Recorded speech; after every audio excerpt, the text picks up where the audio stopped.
Ever since I could remember, I always found dolls to cause me to feel the creeps.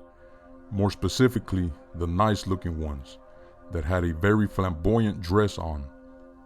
When I used to look at one as a child, I would normally feel creeped out. I can't explain it, but the feeling of unease would grab a hold of me when looking at those type of dolls. I felt as if the dolls were gonna move by itself. Later on, I would find out that what I was feeling was something called terror. Terror is the feeling you get when you yourself are safe. You're not in danger in any way, but you still get a feeling called the creeps. An example of this can be a picture a parent took of his child. When the parent looks at the picture, he sees a man holding a knife while looking at the child in the back with a sinister smile. The parent did not see the guy while taking the picture, but now that he is analyzing the photo, he sees the guy in the background. That's an example of terror, of the creeps. Well, now I will go on with the video. I was told by a lady I know that she spoke to a guy one time, and the guy said that he would round up a bunch of homeless people and get them to make dolls for him, and in return he would give them food. The body of the dolls were made out of cotton with plastic limbs with a plastic head. The guy would sell the dolls for profit to the stores. Who knows if what she said was real, but she assures me that the guy told her that. The guy seemed to be desperate for money, and so he just let her know what he did to make some money. The lady felt creeped out because of what the guy said, and she shared it with me. And it's just very uneasy to think that a doll that a little girl might have in her arms might have been made by homeless people in a secluded place. While growing up, I always felt weirded out by dolls, from Barbie dolls to the creepy looking glass dolls. I used to get the creeps when looking at a doll a lot of times, and felt like the doll was gonna move all of a sudden. Never did like dolls, period. And while growing up, I would hear stories about dolls coming to life. Like for instance, I heard a story about a teenage girl that adored a doll she had so much, she would always have the doll with her, and she would actually talk to it a lot, to the point where she seemed too attached to that doll. One day, the little teenager's mother was getting ready for church, and the daughter told her that she didn't want to go to church because she wanted to stay with her doll. The mom decided to leave her daughter in the house since she was grown enough to take care of herself. When the mom was in church, she started feeling very uncomfortable and felt a very alarming feeling, as if a warning feeling, to go back to her house and check up on her daughter.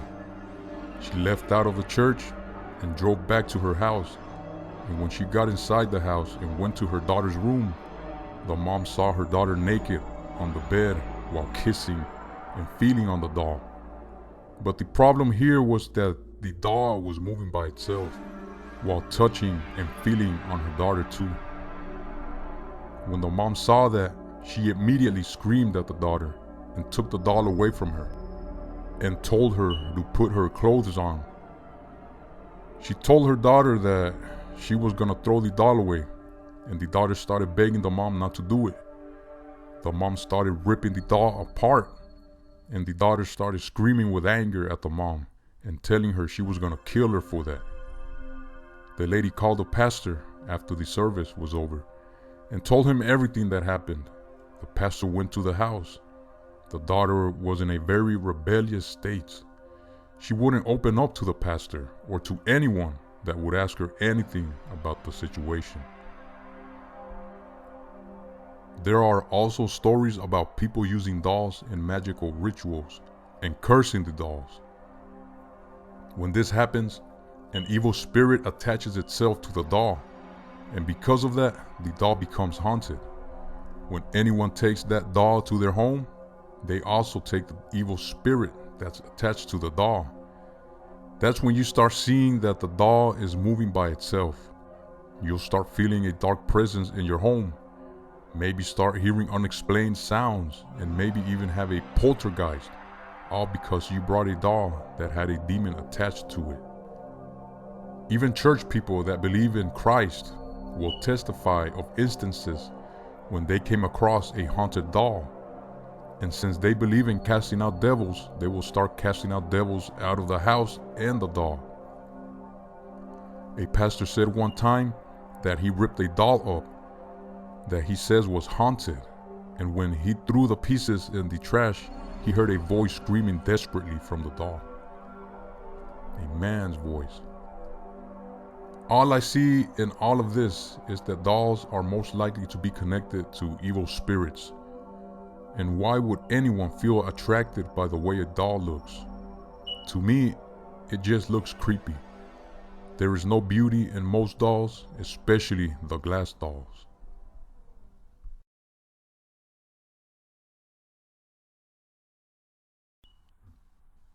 This story takes place in the US.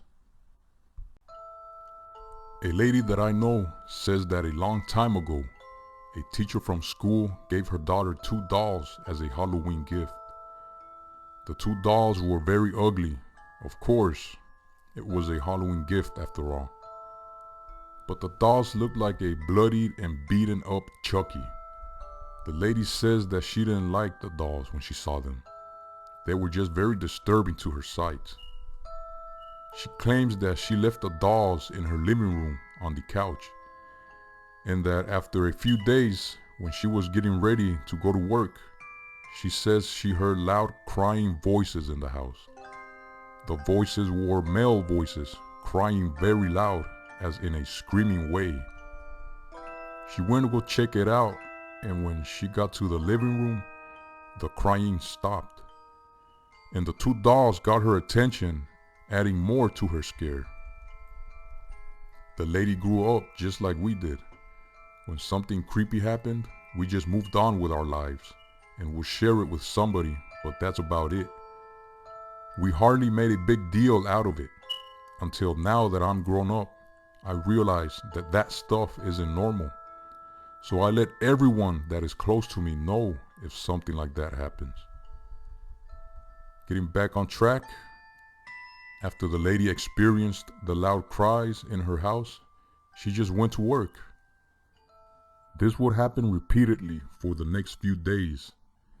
She would get up in the morning and get ready for work, and while in her room, she would hear the same loud cries. She says that if her daughter or husband were still in the house when that happened, she wouldn't have felt too scared, but they would leave earlier before she could get ready for work. The lady says that one morning, when that happened, she decided to be more cautious and go check out the cries again, and this time pay more attention on the direction of the cries. She went to the kitchen, and since the living room was in front of it, you could see the couch from in the kitchen. While making her way to the living room, she says the loud cries were coming from the direction of the couch, and when she got close enough, she realized the cries were coming from the dolls. The male crying voices were coming from the dolls on the couch. After she saw this, she ended up throwing the dolls away in the trash outside. And after that, there were no more cries in the house